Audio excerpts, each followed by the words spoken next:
So yun mga kadiskarte, touchdown tayo. Ang paggagaling natin ng Tagaytay, Batangas kanina. Ito, may gagawin ulit tayo. Sa crosswind, sportivo, yan, pares lang sila kung paano binabaklas. So tara, umpisa na natin to at meron pa tayo sa pang-clienting nag-aantay. So yan mga kadiskarte, tapos na tayo mag-install. 7 inches Android lang yung gusto ni Bossing sa sasakyan niya.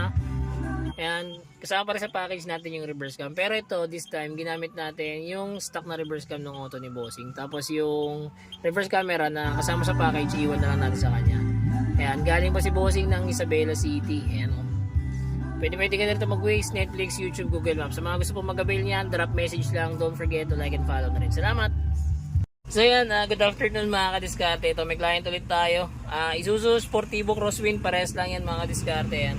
Bali, ang gusto ni Bossing dito, yung 7 inches lang daw, para fit lang daw tignan. So yan, dito tayo sa Muntinlupa ngayon. So tara, baklasin na natin yan.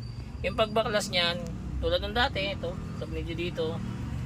Tapos ito, tapos dalawa sa ibabaw, tapos dalawa din dito. Yan. Tapos ito, tanggalin ito. Tapos yung ito, yung pinaka frame na to sa gilid, okay.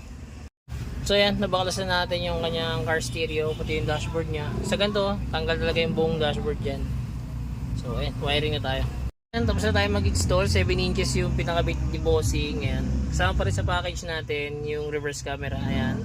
Tapos ayan, dalawang USB port. Ayan, pwede ka na rito mag-Waze, Netflix, YouTube, Google Maps. Sa mga gusto po mag-avail niyan, drop message lang. Don't forget to like and follow na rin. Meron na rin tong Apple CarPlay and Android Auto. Sa mga gusto po mag-avail niyan, drop message lang po.